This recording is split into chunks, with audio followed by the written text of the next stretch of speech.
इब्तिदा रब्बे जलील के बाबरकत नाम से और लाखों करोड़ों दुरूद सलाम नबी मुकर्रम सल्लल्लाहु अलैहि वसल्लम की ज़ात अक़दस पर। नाजरीन, आप देख रहे हैं प्रोग्राम ऑन द, मैं हूं आपका मेज़बान नसीर।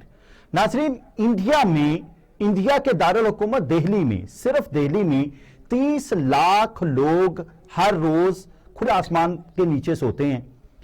पाकिस्तान के कैपिटल की कुल आबादी 17 लाख है, जबकि न्यू दिल्ली में 30 लाख लोग हर रोज मंदिरों में, रेलवे स्टेशनों में और बस स्टैंड्स पर सोते हैं। एट द सेम टाइम आपको बताएं कि 1 करोड़ 80 लाख चिल्ड्रन स्ट्रीट्स हैं जिनका कोई वाली वारिस नहीं है। और आप यह भी सुनकर सर धुनेंगे कि 90 मिलियन लोग ऐसे हैं जिनकी रोजाना की आमदन $1 से भी कम है। यही नहीं, कच्ची आबादियों की तादाद बर्तानिया की आबादी के तकरीबन बराबर है, यानी 7 करोड़ कच्ची आबादियां हैं। लेकिन उसके ऑपोजिट साइड पे देखें, $5.2 अरब की लागत से इंडिया ने S-400 मिसाइल सिस्टम खरीदा और फिर उससे भी बड़ा जो उनके साथ हाथ हुआ, अमेरिका की रिपोर्ट के मुताबिक वो S-400 मिसाइल सिस्टम ना सिर्फ भारत को, चाइना तो क्या पाकिस्तान से भी नहीं बचा सकता। एक तरफ इतनी गुर्बत, एक तरफ लोग खुले आसमान के नीचे सोने के लिए बेचारे मजबूर हैं, और दूसरी तरफ इतने बड़ी खतीर रकम, इतने बड़े खर्चे। क्या इंडियन आर्मी भी मोदी सरकार के साथ हाथ कर रही है? इसी हवाले से आज हमारे साथ सीनियर तज्जियाकार ब्रिगेडियर रिटायर्ड गजनफर अली शाह साहब मौजूद होंगे। हम उनसे बात करेंगे कि आखिर ये तजाद नहीं तो और क्या है। अस्सलाम वालेकुम ब्रिगेडियर साहब, बहुत शुक्रिया आपके वक्त का। सर, क्या फरमाएंगे? एक तरफ तो लोग भूख और प्यास से बिलख तरस रहे हैं, छत के लिए तरस रहे हैं, दूसरी तरफ इतने बड़े बड़े खर्चे दिफा पर, इतने बड़े बड़े सिस्टम खरीदे जा रहे हैं जो कि बिल्कुल नाकारा है भारत के लिए। बहुत बहुत शुक्रिया आबिद। असल में जब बालाकोट वाला वाकया हुआ था और वो रात को पाकिस्तान का बॉर्डर क्रॉस करके 2 कौवे मार के गए थे, उनके तैयारे आए थे और नरेंद्र मोदी ने उस ऑपरेशन की मंजूरी दी थी जी। तो जिस वक्त वो ऑपरेशन कंसीव हो रहा था और जब उसकी इम्प्लीमेंटेशन के ऊपर जा रहे थे, तो एयरफोर्स की ब्रीफिंग में उन्होंने उस प्राइम मिनिस्टर को बताया कि जी आज ये मिशन नहीं हो सकता क्योंकि आज बड़े गहरे बादल हैं और वेदर को ठीक नहीं है, तो उसमें थोड़ा प्रॉब्लम होगा। तो आपको पता है नरेंद्र मोदी ने क्या जवाब दिया था जी। उसने कहा था, यार अच्छा है, बादल है तो उसमें तो जहाज छुप जाएंगे, फिर नजर ही नहीं आएंगे, तो जाओ काम करके आओ। अच्छा।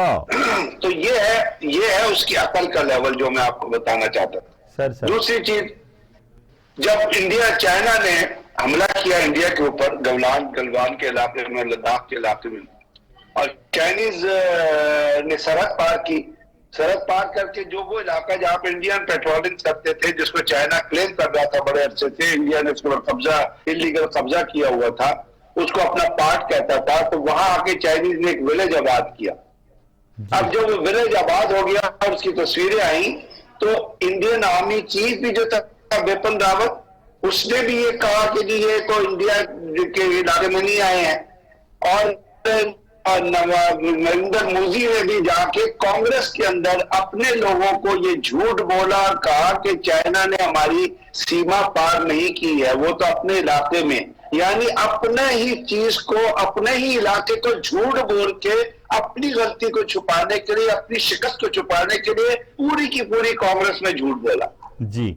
अब आप मुझे बताइए, जब अमेरिकन प्रेसिडेंट आया था डोनाल्ड ट्रंप, तो आपको याद है उसका नाम किस तरह प्रोनाउंस किया था इसने, नरेंद्र मोदी ने? ये है उसका मेंटल लेवल। वो ना तो स्टेट्समैन है, ना वो कोई लीडर है, वो एक अपने गली के किनारे पे, सड़क के किनारे पे, आप गांव में जाएं तो गांव के किनारे में एक फटा हुआ बदमाश, एक 2 नंबर का टूटा खड़ा देखा होता है, ठीक है, ये उसका टुट्टे की काफी है।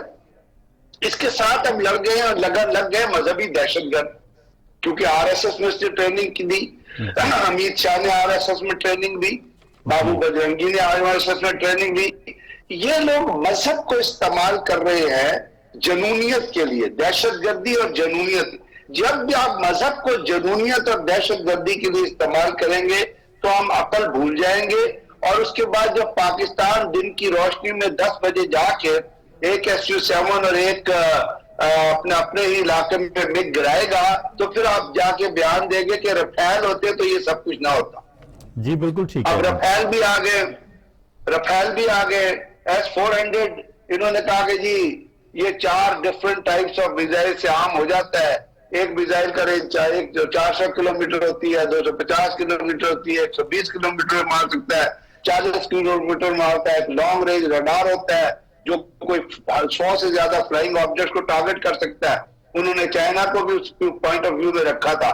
तो S-400 लेने के और उसके ऊपर जाने के बावजूद जो चाइनीज ने फैटी लगाई है, जो पाकिस्तान ने फैटी लगाई थी बालाकोट के बाद इंटरनेशनल बॉर्डर क्रॉस करके, वो असल में नरेंद्र मोदी और अमित शाह के मुंह पे एक बहुत बड़ा तमाचा था। बिल्कुल ठीक लेकिन है। क्या उन्होंने इससे सबक ले लिया? क्या अब आज इंडिया के अंदर जो देखिए, एक चीज याद रखिएगा, जिस वक्त हम नरेंद्र मोदी और अमित शाह और बीजेपी और इस किस्म के दहशतगर्दों का जिक्र करते होते हैं, तो उससे कतन जो इंडिया आम पॉपुलेशन है, जो इंडिया के आम हिंदू हैं, मेरी तरह आपकी तरह जो पॉपुलेशन में रहते हैं, जिसको आप अवाम कहते हैं, जी जी वो मकसद नहीं होता। क्योंकि दोनों मुल्कों की अवाम जो है वो अमन की भी ख्वाहिश रखते हैं। दोनों मुल्कों के अवाम जो है वो अपने अपने प्रॉब्लम्स को हल करना देखना चाहते हैं हुकूमतों के जरिए। ये जनूनियत पे बचे हुए जो लोग होते हैं, जो बीजेपी के अंदर भरे हुए हैं, जो इंडिया को एक दहशतगर्द रूप में पेश कर रहे हैं। अभी एक लेटेस्ट जो खबर आ रही है कि चैंपियंस ट्रॉफी 2025 में पाकिस्तान में होगी, तो ट्रैप चल रहा है कि इंडिया चैंपियंस ट्रॉफी में हिस्सा नहीं लेगा। अच्छा, आपने देखिए कि चले आप अपने हमको छोड़ दीजिए, वहां जब मैच हारे तो विराट कोहली, जिसने इंडिया की क्रिकेट टीम की इतनी खिदमत की है, इंडिया की खिदमत की है, उसने इंडिया का नाम बुलंद किया, जहां जाके वो खेला, उसकी बेटी को रेप की धमकियां मिल गई। शामी के साथ क्या हुआ, अफसोस, उसके घर के ऊपर किस तरह टारगेट किया गया। तो क्या एक जो पढ़ी लिखी, एक जो पीसफुल कौम होती है, पीसफुल पार्टी के जो लोग होते हैं, बीजेपी और आरएसएस दहशतगर्दों का मजबूरा है, और दहशतगर्दी भी कमीनगी की हद तक, यानी दहशतगर्दी का भी एक लेवल होता है ना, कमीनगी की हद तक दहशतगर्दी करना, ये मजबूरा है जहनी बीमार लोगों का, साइकोपैथ्स का, जो नरेंद्र मोदी के जो घिरते हैं। अब इंडिया के लोग चीख रहे हैं कि हमारे यहाँ जो महंगाई का हाल है, हमारे जो प्रॉब्लम सॉल्व होने थे, वो तो बीजेपी और आरएसएस ने सॉल्व नहीं किए, उन्होंने सिर्फ पाकिस्तान को टारगेट बनाया हुआ है। कोई चीज होती है पाकिस्तान के ऊपर। अच्छा सर, इस बात में कितनी सदाकत है कि कहा यह जाता है कि जब ये पाकिस्तान को टारगेट करता है मोदी, तो ये इलेक्शन जीतता है? नहीं, ये पुराने जमानों में तो आपको पता है। देखिए, समझने की जरूरत यह है कि इंडिया के अंदर बड़ा स्ट्रॉन्ग कास्ट सिस्टम है। ब्राह्मण्स हैं, कास्ट्रिया हैं, जो अब उन्होंने कास्ट को डिवाइड किया हुआ है काम के हिसाब से, यानी कास्ट को, ब्राह्मण के अंदर भी 4 फर्दर कास्ट है। अब एक वैश्यास है, जिनको वो कॉमनर कास्ट कहते हैं। एक कास्ट है, उसको कहते हैं कि कास्ट्रिया है, ये लड़ाई वाली कास्ट है। एक अनटचेबल्स है। अब वहां पे डोमिनेशन जो है, अगर आप इंडिया की डेमोग्राफिकली उसकी पॉपुलेशन का हिसाब किताब करें, तो आपको पता कि चलेगा कि इंडियन पॉपुलेशन जो है उसका उसमें जो ज्यादा लोग हैं वो ब्राह्मण कास्ट के नहीं होंगे। वो जो रूलिंग कास्ट है, जो वहां पे लोगों को लेके चल रही है, जिसको ये जो बीजेपी जो है और आरएसएस जो है जो डोमिनेट करती है, और नीचे वाले लोगों को, यानी अनटचेबल जो है, दलित जो है, उनको बड़ी दुख की बात है कि इनको ये जानवरों से तशबीह देते हैं, उनको अपने मंदिरों में नहीं आने देते हैं, उनको अपना पानी नहीं, मुसलमान तो दूर की बात है ना, उनको अपना पानी नहीं पीना देते हैं। तो जिस कॉन्सेप्ट के अंदर एक और वो ब्राह्मण है, ब्राह्मण फिर आपको सुपर तस्वुर करते हैं, वो किसी को समझते हैं कि जी हम, वो जो है वो इन लोगों, और जो नीचे वाली कास्ट है वो मजबूर हैं, वो गरीब हैं, वो आपने अभी मिसाल दी स्लम्स में रहने की, वो स्लम्स में रहते हैं। वो आपने $1 से कम की उनकी इनकम है। जो बरतानिया की आबादी आपने कहा कि 6-7 करोड़ है, तो 7 करोड़ के लोग वहां पे जो है स्लम्स में रह रहे हैं। तो इसलिए वहां पे उनको वो जो पैसे वाले लोग हैं, जो ज्यादातर आपको बरहमस में मिलेंगे, वो उनको डोमिनेट करते हैं और वो उनको मारते हैं, उनकी लिंचिंग करते हैं अगर वो उनकी बात नहीं मानते, वो उनको टारगेट करते हैं अगर वो उनकी बात नहीं मानते। तो ये जो चीजें इंडिया के अंदर इस वक्त हो रही हैं, जो बहुत बुरी तरीके से इंडियन सोसाइटी के अंदर भी महसूस की जा रही हैं, और वो जो इस खित्ते में जितनी दहशतगर्दी को जन्म दे रही है, यानी आप बीजेपी के लीडर जो हैं उनकी दखल का तो अंदाजा कर लीजिए। वो एक उनका लीडर था, वो टीवी पे बैठा हुआ था और ये न्यूक्लियर के ऊपर बात हो रही थी, तो उसने कहा कि जी हमने ताबकारी से बचने का तरीकाकार जो है वो दरियाफ्त कर लिया है। उन्हें पूछा क्या कहते जी, गाय का गोबर लगाए पूरे जिस्म पे तो आपको ताबकारी का असर नहीं होगा। सर बहुत शुक्रिया, आपकी तरफ वापस आते हैं। हमारे साथ सीनियर तज्जियाकार मुनव्वर साबिर साहब मौजूद हैं। अस्सलाम वालेकुम sir, welcome to our show, बहुत शुक्रिया आपके वक्त का। सर फरमाइएगा कि इंडिया में 1,80,00,000 बच्चे जिनका कोई वाली वारिस नहीं है और 30 लाख न्यू दिल्ली में लोग बेघर हर रोज खुले आसमान तले सोते हैं, और दूसरी तरफ इंडिया 5.2 अरब डॉलर की लागत से S-400 खरीद रहा है। क्या सोच है ये, क्या करना चाह रही है ये मोदी हुकूमत? ये बड़ी सिंपल बात है जी। इंडिया जो है ना, वो दरअसल जो मगरबी ताकतें हैं जिसमें बरतानिया और अमेरिका सरे फहरिस्त है, उनके हाथों ना एक यूजफुल इडियट की तरह ये एक रशियन जासूस था जो इंडिया में डिप्लॉय रहा था, उसने नाम दिया था इन लोगों को, उनके हाथों इस्तेमाल हो रहा है। ये जो बातें हकायक आपने बताए हैं ये बहुत थोड़े हैं। आप इंडिया का नोबेल प्राइज विनर जो है ना अमर्त्य सेन, उसकी किताब पढ़िए। वो कहता है कि इंडिया में 30 करोड़ लोगों को अभी यही नहीं पता कि बिजली क्या होती है। इंडिया के अंदर 40 से 45% लोग जो हैं, बच्चे जो पैदा होते हैं वो अंडर वेट हैं, यानी उनका वजन कम होता है। लाल बहादुर शास्त्री जो इंडिया का दूसरा वजीर आजम था, वो तो यहां तक चला गया था कि उसने एक मुहिम चलाई थी कि हफ्ते में आप किसी एक दिन जो है ना शाम का या दोपहर का खाना जो है उसको स्किप करें। जी। तो ये एक आप यूं कह लें, जिस तरह पंप नहीं करते आप किसी को, अमेरिकन ने पहले बगदाद उसको सदाम को पंप किया कि तुम कुवैत पर हमला कर लो, हम तुम्हारे साथ हैं, और फिर गुब्बारे में से हवा निकल गई।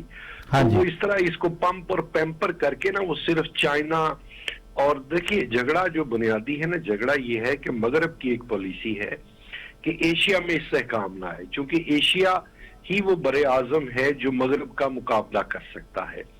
तो अब पहले ये मौका आया था रूस की शक्ल में जब वो सुपर पावर था, फिर अब ये मौका आ गया है चीन की शक्ल में, और कुछ रिपोर्ट्स ये कह रही हैं कि चीन जो है वो इकोनॉमी वाइज अब अमेरिका को क्रॉस कर भी चुका हुआ है। जी बिल्कुल जी।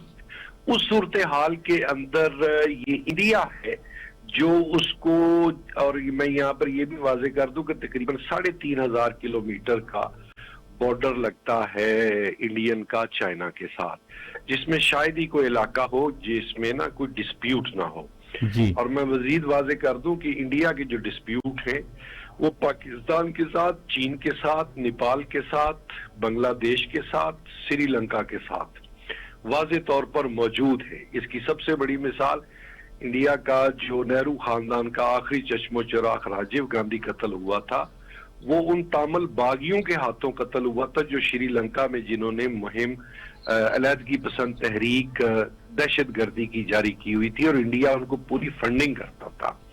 मालदीव के अंदर इस वक्त एक तहरीक चल रही है, इंडिया आउट। इंडिया की आर्मी जो किसी ना किसी शक्ल में वहां पर मौजूद है। तो अब यहाँ पर इस मौके पर ना मुझे जो बड़ा अच्छा बयान याद आ रहा है, वो कोई 3-4 साल कबल ना इंडिया का आर्मी चीफ था, उसने एक बयान दिया था कि इंडिया की आर्मी अड़ाई महाजों पर लड़ने की सकत नहीं रखती। किसी भी आर्मी चीफ की तरफ से इतना भयानक बयान वाजे इतराफ होता है जिसके जरिए उसने अपनी कौम को ज़हनी तौर पर तैयार करने की कोशिश की थी। और उससे पूछा गया था जी इसे अड़ाई महाज कौन से हैं, तो उसने एक महाज पाकिस्तान को कहा था, एक चीन को कहा था, और आधा महाज उसने अंदरूनी तौर पर चलने वाली अलहदगी पसंद तहरीकों को कहा था। ये जंगी जनून है जिस तरह एक बदमाश नहीं होता, बहुत बड़ा बदमाश जो होता है इलाके का। सर आपकी तरफ दोबारा आते हैं। आपका यही सवाल मैं ब्रिगेडियर साहब से पूछना चाहूंगा। सर मुनव्वर साबिर साहब ने बड़ी खूबसूरत बात की, कोट किया कि इंडिया 2.5 महाजों पर लड़ने की सकत नहीं रखता। एक महाज वो पाकिस्तान को मानता है, चाइना को एक महाज मानता है, और जो आधा महाज है ना वो बड़ा दिलचस्प है, जो अंदरूनी ताकतें अलहदा होना चाह रही हैं, जो दर्जनों है। बिल्कुल। आप देखिए ना, अगर आपने कितने आज से नहीं पिछले 10 सालों से इस छत्तीसगढ़ से ऊपर आप जाएं तो 38 डिस्ट्रिक्ट्स हैं जहां पर आजादी पसंदी की तहरीक कर रही है। वहां पे तो 8 ऑर्गेनाइजेशन है मार्क्सिस्ट की, जो इंडिया के खिलाफ लड़ रही हैं। और पिछले दिनों भी वहां पे, बल्कि वहां तक ये हुआ कि उन्होंने एक उसमें इंडिया की एक एसएसजी की प्लेटून थी, उसको अगवा करके ज़िबा कर दिया था। और वो उसको इंडिया ने बजाते खुद रेड कॉरिडोर डिक्लेयर किया हुआ। रेड कॉरिडोर का मतलब क्या हुआ कि वहां पे आप बगैर आर्म्स के, बगैर किसी चीज के नहीं जा सकते। फिर आपको पिछले दिनों आपने देखा होगा कि वो एक सड़क का और एक बाउंड्री का चक्कर नेपाल के साथ चला था। तो उनकी असेंबली ने क्या करारदाद पास की थी, और उन्होंने कौन सा अपना आपको रेफरेंस दिया था कि ब्रिटिश के जमाने में कौन सा जो इलाका था, वो किस तरह का इलाका जो है वो नेपाल को दिया गया था, और उसके ऊपर इंडिया ने कब्जा किया होता है। They refuse to accept it. उसके अलावा भी आप देखिए कितने अर्से से जो अपना फॉर्मर्स हैं वो इंडिया की दिल्ली की सड़कों में बैठे हुए हैं। फिर आपने देखा सिखों के हिसाब से सिख क्या अभी खालिस्तान तहरीक बहुत जोर पकड़ रही है जी। पिछले हफ्ते रेफरेंडम नहीं हुआ है वहां पे लंदन में, और उस रेफरेंडम में 30,000 से ज्यादा लोगों ने लंदन के अंदर हिस्सा लिया। नरेंद्र मोदी की हुकूमत ने बड़ा उसको रुकाने की कोशिश की कि जी वो ना हो, और वहां पे उनको इजाजत नहीं दी जाए, तो उनको इजाजत दी गई। अब ये चीजें जो है, जो असल में जो बात जो चीज ज्यादा सामने आती है वो ये है कि आप इन तमाम चीजों के होते हुए एक दहशतगर्दी का जाल मजहब के नाम पे, जनूनियत के नाम पे अपने मुल्क के अंदर भी फैला रहे हैं, उसको एक्सपोर्ट कर रहे हैं दूसरे मुल्कों में। अगर आपको आपके अंदर की इंटरनल फॉल्ट्स है तो भाई उनको कंट्रोल करना आपकी जिम्मेदारी है, लेकिन उसको मजहब के अंदर का रूप तो ना दें कि जी आप हिंदुत्व पे। ये कौन सा लॉजिक है दुनिया में जो आरएसएस प्रीच करती है, जो 1928 में उनके जो अपना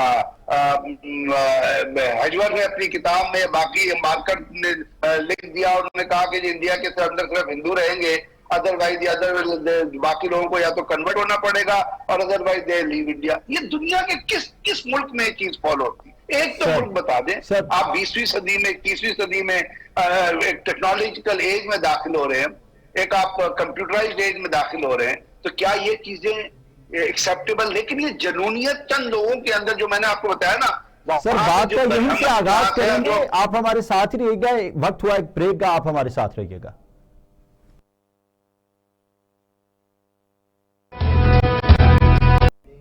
जी वेलकम बैक। ब्रेक पर जाने से पहले हमारे साथ मौजूद थे डॉक्टर मुनव्वर साबिर साहब और ब्रिगेडियर रिटायर्ड गजनफर शाह साहब, और दोनों मेहमान हमारे साथ मौजूद हैं। और हम बात ये कर रहे थे कि भारत जुनूनियत की हद तक जंग चाहता है, पागल हुआ पड़ा है। एक होता है पागल होना, एक होता है बौंतर जाना, बौंतरा पड़ा है। और डॉक्टर साहब की तरफ मैं जाना चाहूंगा। डॉक्टर साहब, एक रिपोर्ट के मुताबिक पूरी दुनिया में जितनी खातून खुदकुशी करती हैं उन सारी परसेंटेज का 40% सिर्फ भारत की खवातीन करती हैं। क्या कहना चाहेंगे, क्या वजह है? कि इंडिया दुनिया का वो मुल्क है जहां पर जेंडर डिस्पैरिटी का जो इंडेक्स है इंडिया का खराब तरीन मुल्कों में आता है। मैं इसको एक्सप्लेन कर दूं सर कि मेल के मुकाबले में फीमेल कितनी है। तो इंडिया के अंदर एक प्रोटेस्ट हुआ था जिसमें खतून ने पोस्टर लिखा था कि we are not safe in the womb and outside the womb, यानी हम पैदाइश से पहले ही जो है वो खतरात का शिकार होना शुरू हो जाती है। ये जो जहेज की लानत का कल्चर है, ये चूंकि हिंदू धर्म का हिस्सा है माजरत के साथ, तो इसलिए वो बेटियों को बोझ गर्दानते हैं। इसी तरह रेप और दीगर चीजों के हवाले से आप तो यहाँ पर रुक गए हैं। इंडियन आर्मी की जो सुसाइड रेशियो है उनके सोल्जर्स और ऑफिसर्स की, वो दुनिया में एक हाईएस्ट है। आप आम रिपोर्ट को छोड़े, वो कोई बंदा कह सकता है कि ये रिपोर्ट किस बंदे की थी, किसी ने 22 लोगों के लिखी थी। मैं जिस किताब का जिक्र कर रहा हूँ, अमर्त्य सेन जो नोबेल प्राइज विनर है, उसके साथ एक फॉरेन ऑथर भी है। उस किताब के नाम से आप अंदाजा लगा लेंगे कि किताब के अंदर क्या होगा। एन अर्थ uncertain glory, India and its contradictions, यानी इंडिया के तजादात क्या है। ये एक अनसर्टन ग्लोरी है। जो बात मैंने आपसे की ना जी जी, कि वो पंप करते हैं और पैम्पर करते हैं इंडिया को, आप मगरबी साइट्स पर जाएं तो वो तो हंसी आ जाती है कि जब इंडिया को चाइना के बराबर खड़ा करना शुरू कर देते हैं। मैं जो बात कर रहा था ना, सादा अल्फाज में आपको, आपके नाजरीन को समझाने के लिए, एक बहुत बड़ा जो बदमाश होता है उसके साथ चंद लोग होते हैं, उसने बहुत सारे मर्डर किए होते हैं। अगर आप उसके डेरे पर जाए ना, तो ना उसके बच्चों का कोई हाल होता है, ना उसकी औरतों का कोई हाल होता है, वो भी मफरूर सी जिंदगी गुजार रहे होते हैं। लेकिन उसके डेरे पर आपको जदीद तरीन असले का ढेर जरूर मिलेगा। जी बिल्कुल। इससे वाजे और सादा मिसाल मैं इंडिया की नहीं दे सकता। इंडिया उस बदमाश के डेरे की तरह है जिसके पास असलहा है और वो मजीद असलहा खरीद कर तो उन जंगों के अंदर ऐसी आग लगा रहा है जिसके अंदर अब उसके अपने जलने का टाइम जो है वो करीब आता जा रहा है। और ये जो बात है ना, इसको रूल करने की, इंडिया वाले कहते हैं कि जी हम एक सेकुलर मुल्क है। मेरी अपनी एक रिसर्च थी जिसमें मैंने ये बताया था कि 52 ईयर्स इंडिया पर जो हुकूमत करने वाले वजीर आजम थे वो ब्राह्मण मजहब के थे। देखिए, हर जगह पर कोई ना कोई सोच प्रिवेल करती है। इंडिया जो है ये ब्राह्मण की जो मिथ है, जो सोच है, उसके तहत चलने वाला मुल्क है। और आपको ये जानकर हैरानगी होगी कि इंडिया ने 14 अगस्त की बजाय 15 अगस्त का दिन इसलिए चुना था कि ये हिंदू ज्योतिषियों ने कहा था कि 14 अगस्त का दिन जो है वो मनहूस है। उनको नहीं पता था कि 15 अगस्त शायद उससे भी ज्यादा मनहूस होगा। फिर 15 अगस्त को 2 हिंदू पंडित आए, उन्होंने अपने श्लोक पढ़े, गंगा जल छिड़का गया नेहरू पर, then Nehru took the oath. तो ये किस किस्म का सेकुलर मुल्क था कि जिसका जो वजीर आजम है वो अपने मजहब के मुताबिक उसने आजादी का एक दिन जो है वो डिले कर दिया था।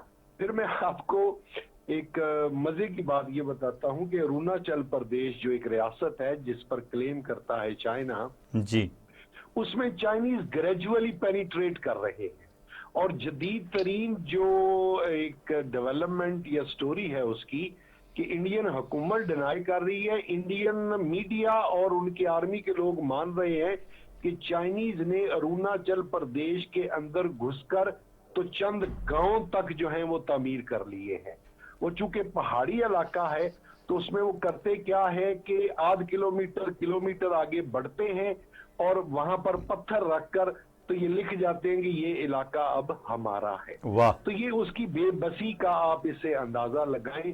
लेकिन एक ना फैनेटिक सोच है, हीटेड माइंड्स हैं, वो बस किसी ना किसी तरह, मिसाल के तौर पे अब स्मॉग हमारे यहाँ भी है, पूरे इंडिया को स्मॉग ने घेरा हुआ है, तो $बिलियन उन्होंने अफगानिस्तान में जाके झोंक दिए थे। तो अब अपने यहाँ वो स्मॉग को खत्म करने के लिए मसनूई बारिश तक वो नहीं करना चाह रहे। हालांकि उन्होंने इससे पहले ये एक्सपेरिमेंट किए हुए हैं। फिर आप इंटरनेशनल पॉलिटिक्स के तनाजर में देखें कि इंडिया को अफगानिस्तान में क्या फायदा था, क्या कॉमनैलिटी थी। वो सिर्फ एक ही चीज थी कि वो पाकिस्तान को नुकसान पहुंचाना चाहता था। डॉक्टर साहब बहुत शुक्रिया, और आपको भी इंशाल्लाह मुबारक हो। आप मसनूई बारिश के लिए जो तैयारियां कर रहे हैं वो काबिल सताइश हैं और कामयाबी की बहुत सारी दुआएं। ब्रिगेडियर साहब की तरफ चलेंगे। डॉक्टर साहब आपकी तरफ दोबारा आता हूं मैं। ब्रिगेडियर साहब, व्लादिमीर पुतिन जो हैं वो इंडिया में दिसंबर के पहले हफ्ते में आ रहे हैं और ये कहा जा रहा है, ये इकोनॉमिक टाइम्स ये कह रहा है कि रूस अपनी तिजारत के लिए अभी जिसकी वो सिर्फ टेस्टिंग कर रहा है S-550 की, वो इंडिया को बेचने के लिए पहले से जगह बना रहा है। क्या कहना चाहेंगे, कितना इंटरेस्ट है रूस का भारत को हथियार बेचना है, या कोई और भी कोई इस्लाहात चाहता है रूस जो भारत के साथ जुड़ने जा रहा है? असल में भारत और रूस का ताल्लुक तो बहुत पुराना आपको पता याद है रहा है। और रूस जो है वो भारत के साथ खड़ा रहा है, इवन जब इंडो पाकिस्तान वॉर थी या उसके बाद जो जितनी भी चीजें थी और जो वो उनको आर्म सप्लाई करते थे, और बहुत ज्यादा जो इंडियन आर्मी का जो आर्म्स एंड एमुनिशन है वो रशियन से आता था। अभी आप S-400 का जिक्र कर रहे थे, वो भी आपको बताया कि रशियन टेक्नोलॉजी है, वो टर्की ने ली तो अमेरिका ने उनको कह दिया कि आपने ये लिया तो हम आपको के साथ बाकी मायदे नहीं करेंगे। तो उसमें इनकी एंगेजमेंट तो है अभी भी नेचुरली। जब पुतिन अगर विजिट करेंगे तो उसमें साझेर है उसकी कोई ना कोई तो प्रोडक्टिविटी होगी, वो फॉरेन पॉलिसी के हिसाब से भी होगी और डिफेंस के हिसाब से भी होगी। उसमें सुनने में यह आ रहा है कि कोई ज्वाइंट मिलिट्री कमीशन भी बनेगा, जो इकोनॉमिक टाइम्स का आप रेफरेंस देख रहे हैं और मुख्तलिफ मुख्तलिफ अखबार जो है वो उसको रिपोर्ट कर रहे हैं।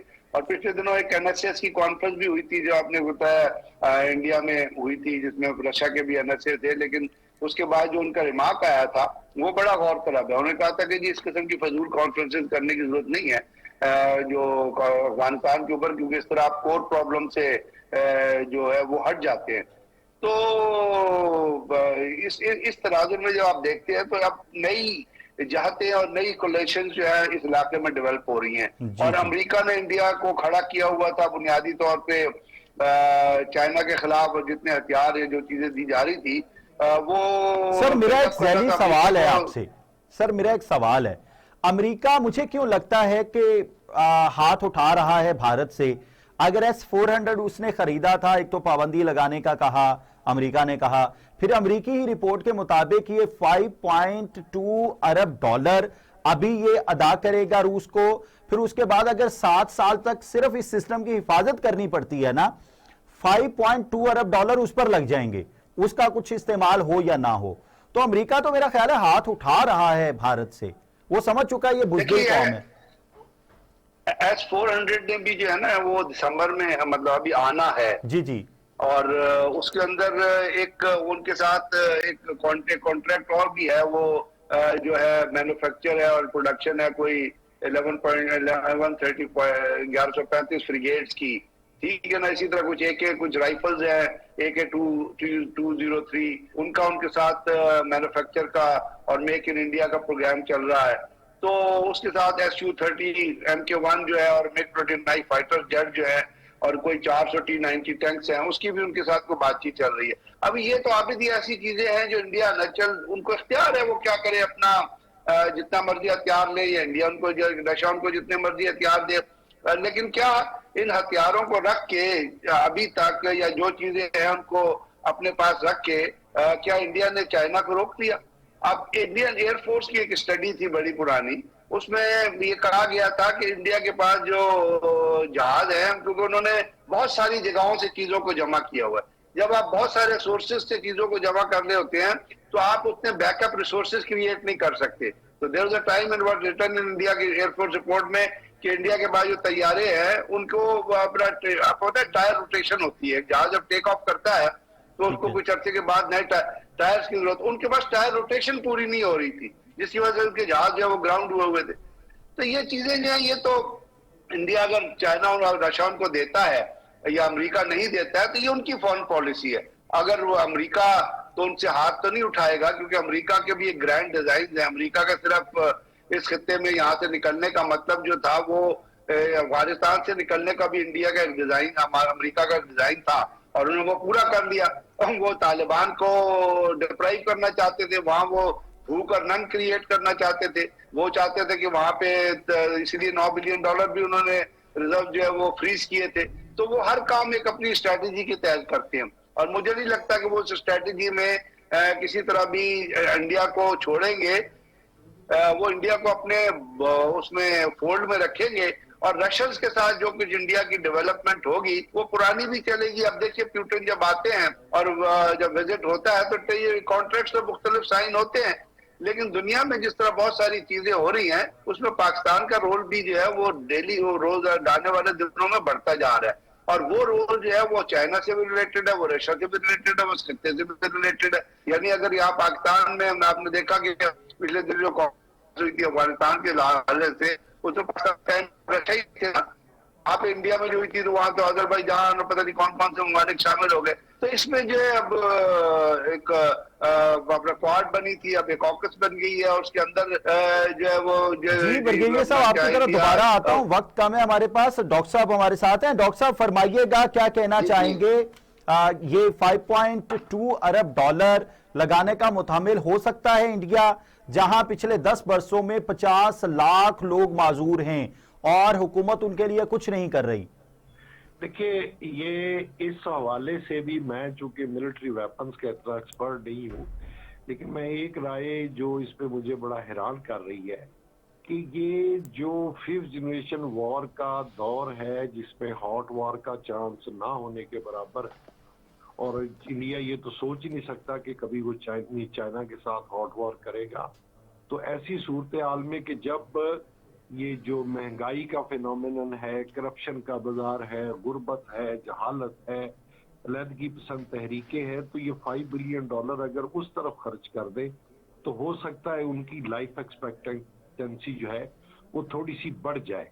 तो ये जिसको मैंने पहले कहा ना कि अहमकाना और मोहल्ले किस्म की पॉलिसी है कि जब आपके वही के बच्चे औरतें जो है उनका पता ही नहीं है कि वो किस हाल में है, लेकिन आप जो है बैरूनी महाजों पर, वो चाइना है, वो पाकिस्तान है, वो नेपाल है, तो अगर एंगेज। जी डॉक्टर साहब बहुत शुक्रिया। हमारे साथ डॉक्टर मुनव्वर साबिर साहब मौजूद थे और हमारे साथ ब्रिगेडियर रिटायर्ड गजनफर अली शाह साहब मौजूद थे।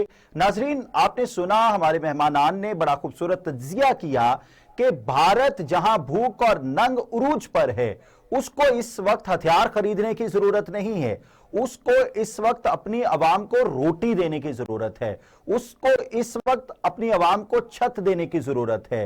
भारत को इस वक्त दहशतगर्दी खत्म करने की जरूरत है। फैसला आपने करना है कि किस तरह इंसानियत के दुखों का दरमा किया जा सकता है। इंशाल्लाह हाजिर होंगे एक नए शो के साथ।